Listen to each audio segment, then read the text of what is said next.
आप सभी का स्वागत है। इस वीडियो में कार्यालय न्यायाधीश परिवार न्यायालय बालोद छत्तीसगढ़ द्वारा आवश्यक सूचना जारी की गई है। यदि आप टाइपिंग उत्तीर्ण मुद्र लेखन परीक्षा प्रमाण पत्र नहीं होने के कारण यदि आप स्टेनोग्राफर और सहायक ग्रेड 3 के पदों पर नियुक्ति हेतु आवेदन नहीं कर पाए थे तो आपके लिए यह एक मौका है, क्योंकि परिवार न्यायालय ने टाइपिंग उत्तीर्ण प्रमाण पत्र को क्या कर दिया है, समाप्त कर दिया गया है परिवार न्यायालय में। तो इसके बारे में डिटेल वीडियो देखेंगे और कितने पद हैं और विज्ञापन की विस्तृत जानकारी देखेंगे। तो देखिए, इस कार्य द्वारा स्टेनोग्राफर एवं सहायक ग्रेड 3 के रिक्त पदों की भर्ती हेतु जारी विज्ञापन दिनांक 4 मार्च 2022 की कंडिका ये जिसमें शैक्षणिक योग्यता हिंदी मुद्र लेखन परीक्षा उत्तीर्ण करने का प्रमाण पत्र रखता हो अनिवार्य किया गया था, उसे विलोपित कर उसके स्थान पर, मतलब ये टाइपिंग उत्तीर्ण हिंदी मुद्र लेखन परीक्षा उत्तीर्ण को विलोपित करके उसके स्थान पर must have speed in Hindi typing in computer by 5000 की डिप्रेशन पर और skill test shall be conducted regarding speed संशोधन किया जाता है। इसका अर्थ यह है कि टाइपिंग में कंप्यूटर टाइपिंग ली जाएगी जिसमें प्रति घंटा 5000 की डिप्रेशन की गति से स्किल टेस्ट ली जाएगी और उसके लिए क्या परीक्षा कंडक्ट की जाएगी, ये कहना है।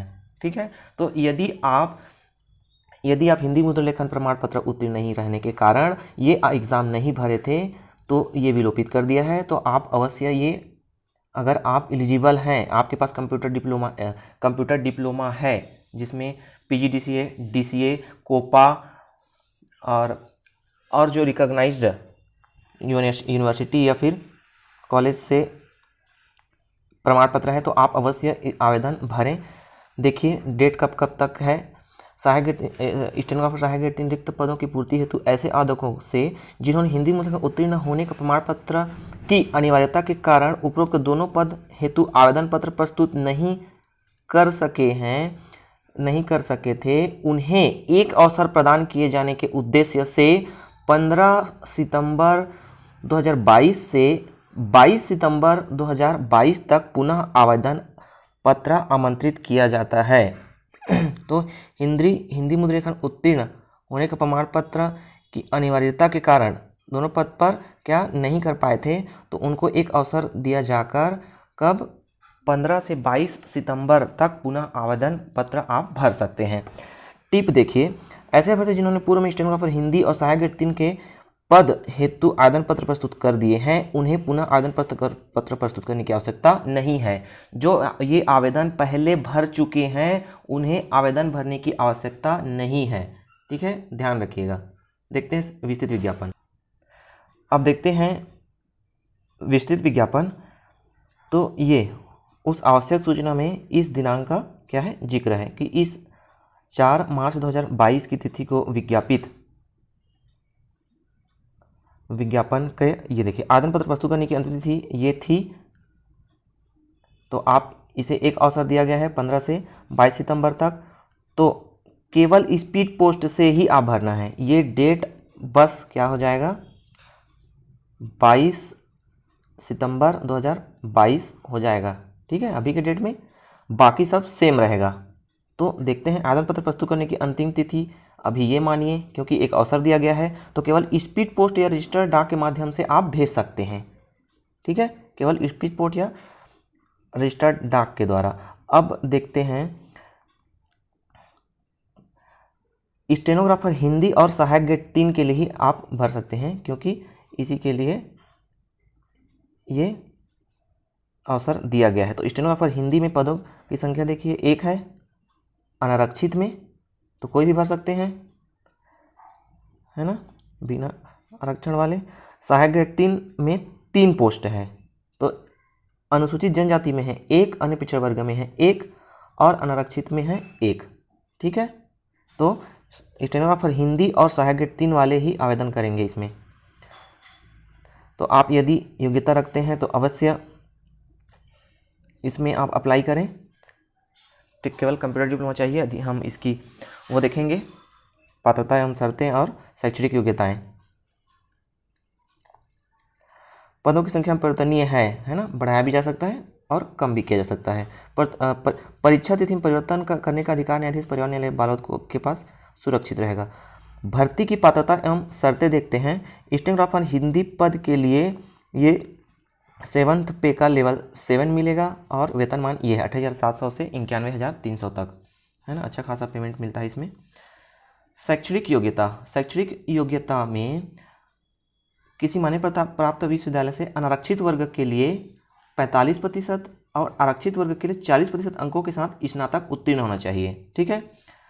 अनारक्षित के लिए 45% और रिजर्व के लिए 40% के साथ ग्रेजुएशन होना चाहिए, ठीक है, हिंदी शीघ्र लेखन के लिए। और देखिए इसको समाप्त कर दिया गया है। हिंदी मुद्र लेखन परीक्षा उत्तीर्ण करने का प्रमाण पत्र, इसको क्या कर दिया गया है, अभी विलोपित किया गया है। इसके कारण बहुत से लोग क्या है आवेदन नहीं कर पाए थे।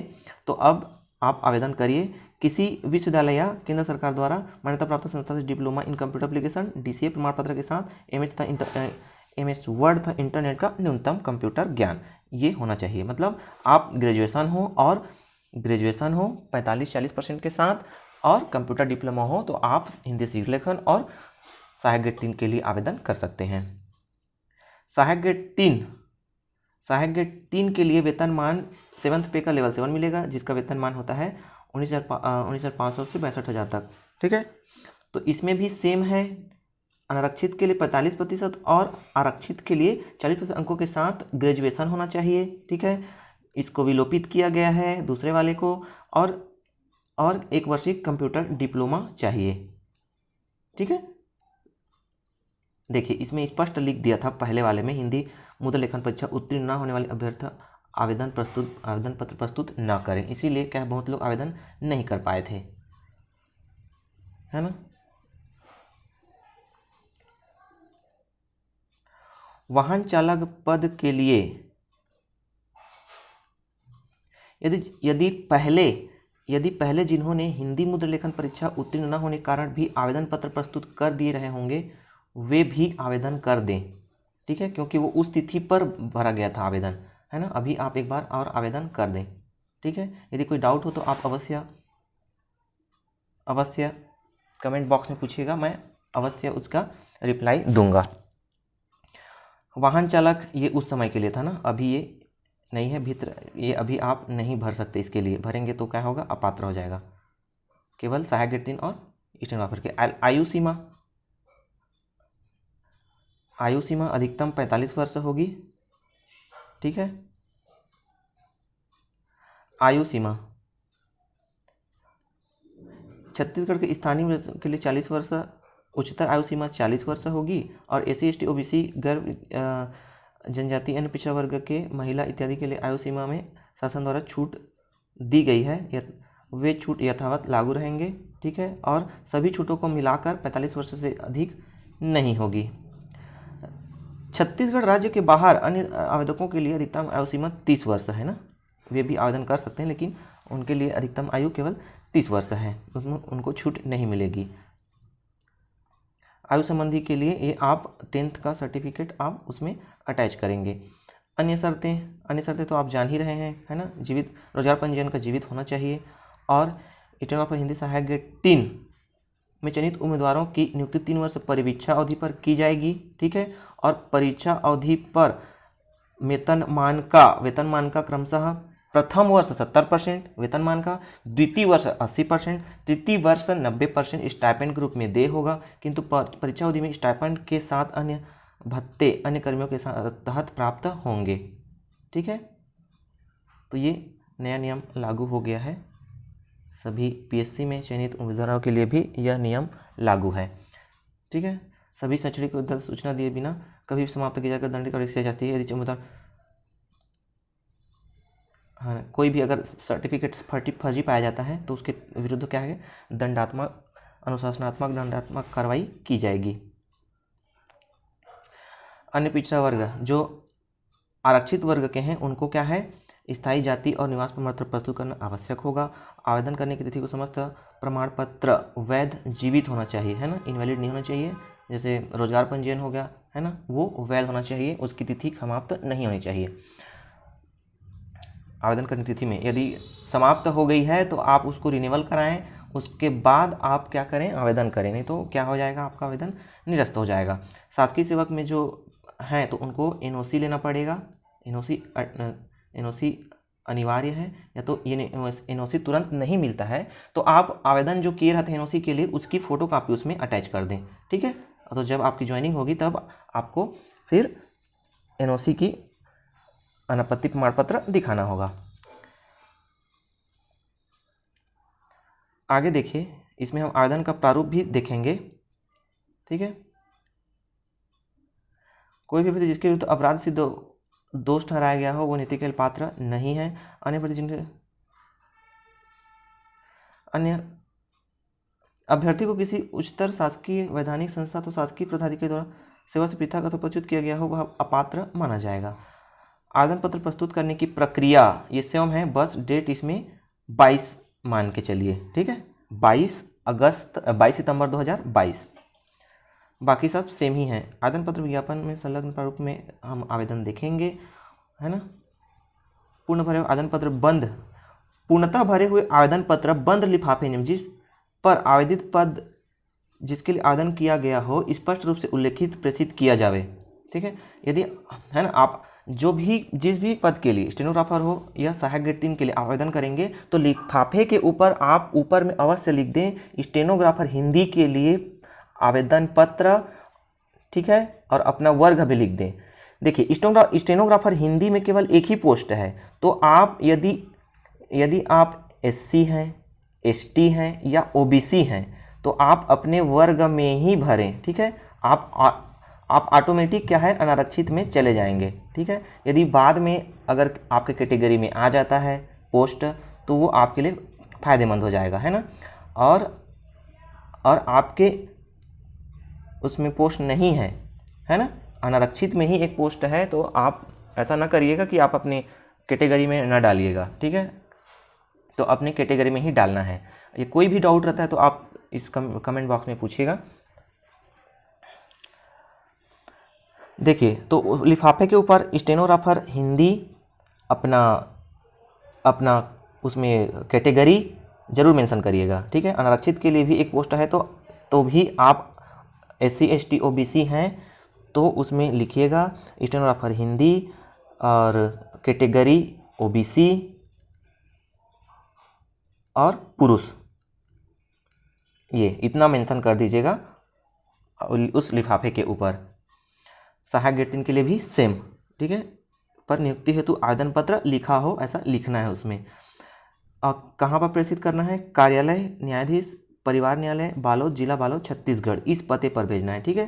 पते पर प्रेषित किया जाए। केवल यह आवेदन पत्र ही स्वीकार किए जाएंगे जो कि स्पीड पोस्ट और पंजीकृत डाक के माध्यम से ही स्वीकार किए जाएंगे, के माध्यम से प्रेषित किए जाएंगे, मतलब रजिस्टर्ड पोस्ट और से ही प्रेषित करना है। 22 सितंबर 22 तक 5 बजे तक ना, इसके अलावा किसी अन्य माध्यम से स्वीकार नहीं किए जाएंगे। देखते हैं, समस्त आवेदन पत्र के साथ समस्त शैक्षणिक योग्यता, जाति, निवास, दिव्यांगता आदि समेत समस्त आवश्यक प्रमाण पत्रों की स्वप्रमाणित छायाप्रतियां संलग्न करना अनिवार्य है। उसमें आपके स्वहस्ताक्षरित प्रमाण पत्र उसमें अटैच करना है। ऐसे अभ्यर्थी जो एक से अधिक पद हेतु आवेदन करना चाहते हैं उन्हें पृथक आवेदन पत्र प्रस्तुत करना होगा तथा लिफाफे के ऊपर आवेदित पद एवं आरक्षित वर्ग का नाम, है ना, आवेदित पद एवं आरक्षित वर्ग का नाम अनिवार्य है। अभ्यर्थी से अपेक्षा की जाती है कि वे एक से अधिक पद हेतु आवेदन प्रस्तुत करना चाहते हैं तो वे एक ही तिथि में पृथक आवेदन प्रेषित करें, है ना। जन्म तिथि सत्य है तो हाई स्कूल का प्रमाण पत्र। ऐसे बता जो शासकीय समय है तो एनओसी, है ना, एनओसी, अनुमति अनुपत्ति प्रमाण पत्र संलग्न आवश्यक होगा लिखा है ना। तुरंत तो मिलती नहीं है तो आप जो आवेदन किए रहेंगे एनओसी के लिए उसकी आप आवेदन की रिसीविंग कॉपी आप अटैच कर दीजिए। आवेदन पत्र में स्वतः का नाम लिखा हुआ, हाँ ये इंपॉर्टेंट है ना। आवेदन पत्र में स्वतः का नाम लिखा हुआ एवं दिनांक सहित रंगीन फोटो, आवेदन पत्र में स्वतः का नाम लिखा हुआ एवं दिनांक सहित रंगीन फोटो नवीनतम स्वप्रमाणित किया हुआ चस्पा होना चाहिए तथा पहचान के रूप में आधार कार्ड, वोटर कार्ड या ड्राइविंग लाइसेंस या पैन कार्ड की स्वप्रमाणित छायाप्रति संलग्न करें। ठीक है। यदि आपके पास नाम वाला नहीं है तो बिना नाम वाला भी आप इसमें कर दीजिए, अगर टाइम नहीं है तो, ठीक है। उसके बिना आवेदन निरस्त नहीं होगा। पंजीकृत डाक की स्पीड पोस्ट के द्वारा भेजे गए आवेदन पत्रों से विलंब से प्राप्त होने पर कोई जवाबदारी कार्यालय की नहीं होगी। ईमेल फैक्स द्वारा आवेदन पत्र स्वीकार नहीं किए जाएंगे। बिना हस्ताक्षर के आवेदन पत्र निरस्त माना जाएगा। सभी जगह आप हस्ताक्षर अनिवार्य है। सभी प्रमाण पत्र में आप भेजने से पहले एक बार ज़रूर चेक कर लें, एक बार नहीं 2 बार चेक करें, ठीक है, क्योंकि आपकी सारी मेहनत फिर बेकार हो जाएगी। आवेदन पत्र में दिए गए सभी को ध्यानपूर्वक पढ़ लें, ऐसा कहना है इसका।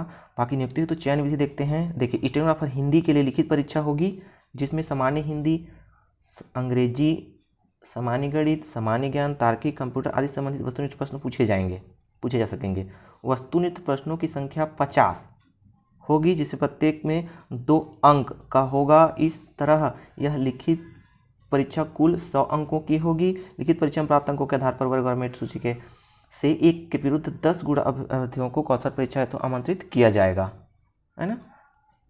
सीधा सीधा कुल 50 क्वेश्चन, सभी में 2 नंबर रहेगा और 100 अंकों का होगा, और इसी के मेरिट के आधार पर वर्गवार सूची बनाई जाएगी। 10 गुना के आधार पर कौशल परीक्षा के लिए बुलाया जाएगा। देखिए, कौशल परीक्षा 100 शब्द प्रति मिनट की गति से 3 मिनट का करीब 300 शब्द हिंदी शुद्धलेख दिया जाएगा, जिसे परीक्षा के निर्धारित समय 20 मिनट की सीमा में शुद्धता से कंप्यूटर में टाइप करना होगा। प्रत्येक त्रुटि के लिए आधा अंक काटा जाएगा, जो कि हेडिंग, बोल्ड, पैराग्राफ, सेटिंग तथा टाइप की प्रत्येक अशुद्धि के लिए भी होगा। कौशल परीक्षा 150 अंकों की होगी। कौशल परीक्षा Ubuntu open source operating system के लिए ऑफिस में टाइप करना होगा। ये कुरुति देव के समान ही होता है ना। तो एग्ज़ाम से पहले आप 1-2 बार प्रैक्टिस अवश्य कर लीजिएगा, नहीं तो थोड़ी दिक्कत हो सकती है। सहायक ग्रेड 3, इसमें भी लिखित परीक्षा होगी। 50 अंकों की, प्रत्येक प्रश्न 2 अंकों का होगा। 100 अंकों अधिकतम लिखित परीक्षा 100 अंकों की होगी। और ठीक है, लिखित परीक्षा में प्राप्त अंकों के आधार पर मेरिट सूची 1 से अधिक पद के विरुद्ध 10 गुना अभ्यर्थियों को कौशल परीक्षा हेतु आमंत्रित किया जाएगा।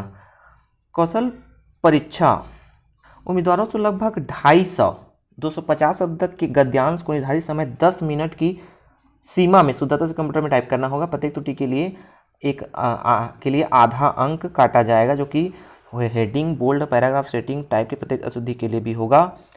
कौशल परीक्षा 125 अंक का होगा, और यह भी उबंटू ऑपरेटिंग सिस्टम में टाइप करना होगा, क्योंकि कोर्ट में इसी में काम होता है। वाहन चालक के लिए आप इसमें आवेदन नहीं कर सकते, ये उसी टाइम के लिए वैलिड था। भृत्य के लिए आवेदन नहीं कर सकते। चयन सूची तथा प्रतिशत सूची, है ना, दोनों पदों के लिए चयन सूची केवल सहायक कौशल परीक्षा में प्राप्त अंकों के आधार पर ही, हाँ, इसमें जो लिखित परीक्षा होगी उसको इसमें नहीं जोड़ा जाएगा। केवल कौशल परीक्षा में प्राप्त अंकों के आधार पर ही वर्गवार मेरिट सूची तैयार करते हुए चयन सूची तैयार की जाएगी। नियमानुसार वर्गवार प्रतिशत सूची भी तैयार की जाएगी। वाहन चालक प्रतीक्षा सूची घोषित करने की तिथि से 1 वर्ष के लिए प्रभावशील होगी। समान अंक वाले में अधिक उम्र वाले को क्या है, इसमें प्राथमिकता दी जाएगी। महत्वपूर्ण निर्देश, चयनित उम्मीदवार को कार्यभार ग्रहण करते समय समस्त मूल प्रमाणपत्रों के प्रस्तुत करना अनिवार्य होगा। बाकी ये सामान्य निर्देश हैं, आप पढ़ना चाहें तो पढ़ लीजिए वीडियो को पास करके। यदि अन्य कोई भी जानकारी देखना चाहते हैं तो districts.ecourts.gov.in, है ना। देखिए, आवेदक जिला न्यायालय की वेबसाइट districts.ecourts.gov.in/बालोद से प्रवेश पत्र डाउनलोड कर परीक्षा हेतु उपस्थित हो सकेंगे।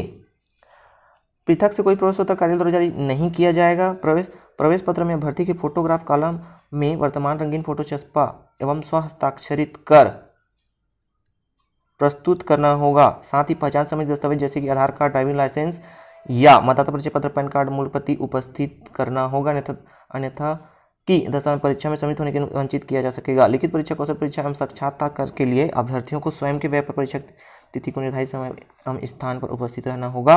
उन्हें किसी प्रकार का यात्रा व्यय नहीं होगा। अभ्यर्थियों की संख्या अधिक होने की स्थिति में परीक्षा 1 से अधिक पाली में ली जा सकेगी, है ना। ये प्रवेश प्रवेश पत्र को आवेदन के साथ क्या करना है, अटैच नहीं करना है। देखिए आवेदन पत्रों की कूट परीक्षण उपरांत पात्र पात्रवतियों की सूची का प्रकाशन जिला न्यायालय की वेबसाइट पर सूचना पत्र पर प्रकाशित किया जाएगा। उक्त प्रश्न के सामने कोई आपत्ति हो तो आवेदक 7 दिवस के भीतर स्वतः उपस्थित होकर लिखित आपत्ति चयन समिति के समक्ष पेश कर सकेंगे। अंतिम पात्र सूची आपत्ति के निराकरण पश्चात वेबसाइट पर प्रकाशित अपलोड की जाएगी। आवेदक परीक्षा के निर्धारित समय पर प्रवेश पत्र प्रोफार्मा को स्वयं भरकर परीक्षा के लिए निर्धारित समय से 1 घंटा पूर्व पंजीयन हेतु उपस्थित होंगे। विलंब से उपस्थित होने पर परीक्षा में शामिल नहीं किया जाएगा, है ना। देखिए उम्मीदवारों को पृथक से कोई प्रश्न पत्र नहीं भेजा जाएगा। उम्मीदवारों को पंजीयन क्रमांक अनुक्रमांक की जानकारी इस वेबसाइट पर अपलोड की जाएगी। सूचना पत्र पर चस्पा किया जाएगा जिसे अभ्यर्थी प्रवेश पत्र पर अंकित करना है। ठीक है, आपको आवेदन पत्र के साथ प्रवेश पत्र संलग्न नहीं करना है। आप इसकी कॉपी रखिएगा और ये चस्पा होगा और इस वेबसाइट पर भी आपको आपके नाम के साथ दिखेगा, तो वो आपको भर के उस दिन एग्ज़ाम के दिन उपस्थित होना है। लिखित कौशल परीक्षा उल्लंघन का कोई प्रावधान नहीं है। ये महत्वपूर्ण टिप आप पढ़ लीजिएगा। ठीक है, अब देखते हैं आवेदन पत्र का प्रारूप। स्टेनोग्राफर हिंदी और सहायक 3 के लिए प्रारूप सेम है। ठीक है, स्वहस्ताक्षरित नवीनतम पासपोर्ट फ़ोटो यह भर लीजिएगा। इसको आप डाउनलोड करके प्रिंट करवा के इसी में भर सकते हैं। देखिए क्या क्या जानकारियाँ भरनी है इसमें। देखिए काफ़ी जगह दिया हुआ है, तो आप इसी को डाउनलोड करके यहाँ पर अगर नहीं होता है तो आप नीचे लाइन खींच के यहाँ पर भर दीजिएगा। ठीक है,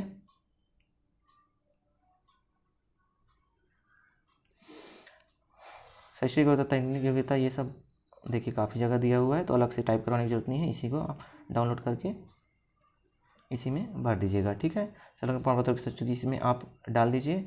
घोषणा प्रमाण पत्र भी भर दीजिए और प्रवेश पत्र, ये है प्रवेश पत्र। इसको आवेदन पत्र के साथ संलग्न नहीं करना है। प्रवेश पत्र को जब आपका प्रवेश पत्र में पंजीयन क्रमांक और अनुक्रमांक अपलोड हो जाएगा वेबसाइट पर, तो आप इसमें भर कर परीक्षा स्थान और तिथि उसमें दिया रहेगा। वेबसाइट में जब अनुक्रमांक और पंजीयन क्रमांक दिया रहेगा तो उसमें परीक्षा तिथि, परीक्षा का समय, परीक्षा केंद्र का नाम लिखा रहेगा। तो आप ये सब यहाँ पर भर देंगे और आपको वहाँ पर उपस्थित होना होगा। ठीक है, परीक्षा के लिए अनुदेश ये आप पढ़ लीजिएगा। ठीक है, चाहे तो आप इसको पीछे प्रिंट करा सकते हैं इसके, यह आवेदन पत्र के साथ। तो यदि आप इन पदों के लिए योग्यता रखते हैं तो आपके लिए यह अवसर है।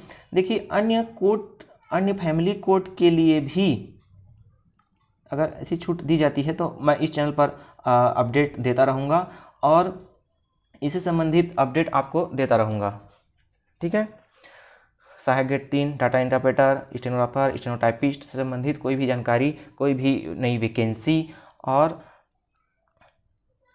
किसी अन्य कोर्ट में वैकेंसी आई होगी जिसमें ये अवसर दिया होगा तो उसकी जानकारी मैं इस चैनल पर अवश्य दूंगा। ठीक है, और अन्य बहुत सारे जो कोर्स में निकला था उसके लिए डेट्स आए होंगे तो वो भी मैं इस चैनल पर जानकारी दूंगा। कोई भी डाउट होता है तो कमेंट बॉक्स में अवश्य लिखिए, मैं रिप्लाई अवश्य करूंगा।